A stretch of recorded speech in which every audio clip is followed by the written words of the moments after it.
Halo sahabat Indo Mantul News. Oke, dua kabar besar datang dari dunia pertahanan kita Indonesia, guys. Nah, yang pertama lagi-lagi bocoran mantap yang menyeratkan bahwa Indonesia segera mengaktifkan kontrak rudal BrahMos dengan salah satu negara terkuat di dunia. Negaranya Inspektur Ladusing, Kajol, dan Karikumar, yaitu India. Nah, lantas rudal BrahMos varian apakah itu? Berapa nilai kontraknya? Apa saja yang didapatkan Indonesia? Apakah mendapatkan TOT? Setelah ini kita bahas. Kemudian kabar kedua datang dari Kasal Muhammad Ali yang baru-baru ini lagi buka suara soal kapal induk Indonesia. Nah, lantas bagaimanakah pernyataan terbarunya? Penasaran beritanya? Mari kita bahas berita lengkapnya satu persatu, guys.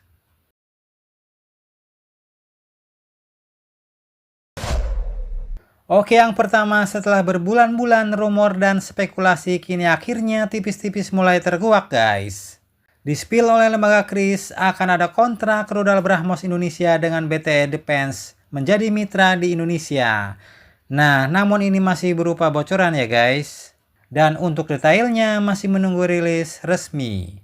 Disebutkan bahwa kabar ini juga muncul lewat press release resmi pemerintah India pada tanggal 18 Oktober 2025 kemarin, yang dirilis oleh Kementerian Pertahanan India.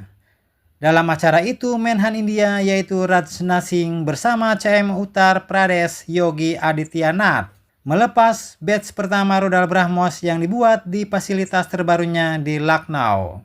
Nah, di momen itu, Rajnath Singh juga menyebutkan bahwa BrahMos Aerospace telah menaikkan dua kontrak ekspor senilai 4.000 crore rupiah, alias lebih dari 7,5 triliun rupiah, guys, dengan dua negara asing pembeli.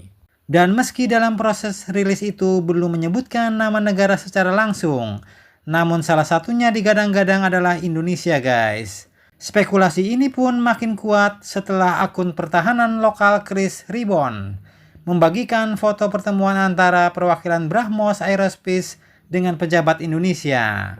Terlihat bendera India dan Indonesia di meja dan captionnya adalah kontrak BrahMos.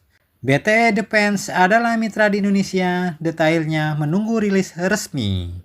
Dan selain itu, pada tanggal 24 Januari 2025 lalu, situs Indian Defense Research Wings atau IDRW juga pernah membuat laporan besar berjudul Kesepakatan BrahMos senilai 450 juta US dollar antara India dan Indonesia akan disertai transfer teknologi untuk produksi lokal.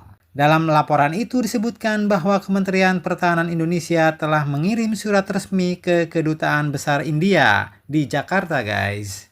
Dan minat untuk membeli BrahMos senilai 450 juta US dollar, lengkap dengan klausul transfer of teknologi. Dan kalau ini benar, maka langkah Indonesia ini adalah tonggak bersejarah karena selain jadi pembeli kedua setelah Filipina, Indonesia juga akan jadi negara pertama di dunia yang menerima alih teknologi dari sistem rudal BrahMos. Nah, sekarang kita bahas rudal macam apa sih yang bakal dibeli Indonesia ini. Jadi walaupun tidak disebutkan jenisnya, tapi yang paling menggigit nih, guys. Menurut beberapa laporan dari The Diplomat, Asia Times, dan Reuters, maka versi yang paling mungkin diakuisisi Indonesia adalah BrahMos Surface Coastal Defense System atau BSCDS, alias sistem rudal anti kapal berbasis darat. Rudal BrahMos sebagai coastal defense ini pun jelas bukan kaleng-kaleng, guys.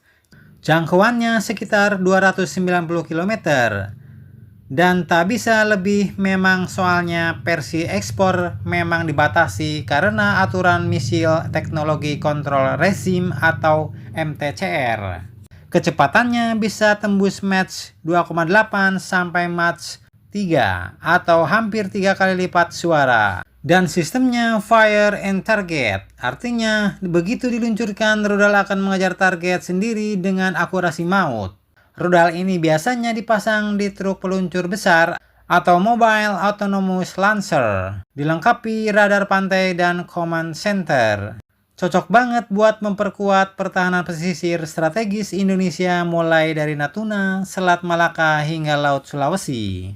Kemudian dulu juga memang sempat ada kabar Indonesia mau mengintegrasikan rudal BrahMos dengan jet-jet tempur Sukhoi-nya guys. Dan harus pakai rudal BrahMos NG guys. Nah, kalau yang ini admin belum tahu.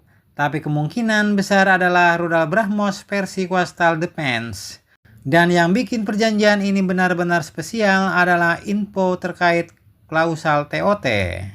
Untuk pertama kalinya dalam sejarah ekspor BrahMos, India katanya bersedia berbagi sebagian teknologinya kepada negara mitra.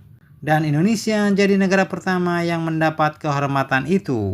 Di mana mungkin melalui TOT ini, ya Indonesia bakal dapat memproduksi beberapa komponen rudal dalam negeri.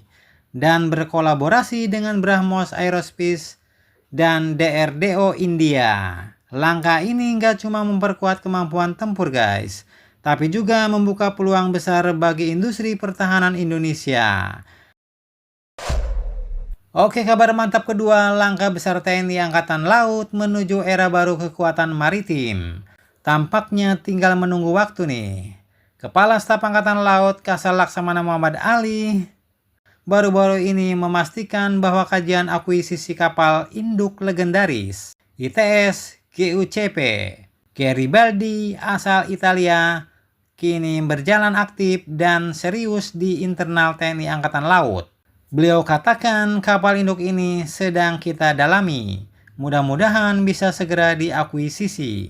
Tegas Ali dalam kegiatan bakti sosial di Bogor pada Sabtu 18 Oktober kemarin. Ia juga menegaskan bahwa Garibaldi bukan hanya simbol kekuatan tempur guys, tapi juga aset strategis yang akan berperan ganda dari operasi militer penuh hingga misi kemanusiaan. Beliau katakan dalam keadaan damai kapal induk ini bisa kita gunakan untuk membantu masyarakat terutama di daerah pulau-pulau terpencil, terluar, terdepan. Nanti juga kita tempatkan helikopter-helikopter yang bisa membantu mendrop bantuan-bantuan logistik, ujar beliau. Garibaldi, kapal induk sekelas Harrier Class yang kini bersandar di Taranto, Italia ini pun disebut masih memiliki masa operasional 15-20 tahun ke depan. Dan jika benar diakuisisi, kapal dengan bobot 13.000 ton ini pun akan menjadi tonggak sejarah, di mana Indonesia bakal memiliki platform laut terbesar yang pernah dimiliki dalam sejarah TNI Angkatan Laut. Jumlah analis menilai Garibaldi bisa dikonversi menjadi kapal induk ringan atau bahkan drones carrier, mengikuti jejak Turki dengan TCG Anadolu. Artinya kapal ini bukan sekedar simbol kebanggaan, melainkan langkah nyata menuju modernisasi armada laut berbasis teknologi masa depan.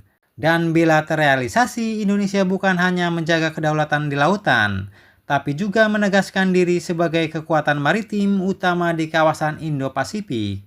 Sebuah loncatan besar dari kapal fregat menuju kapal induk.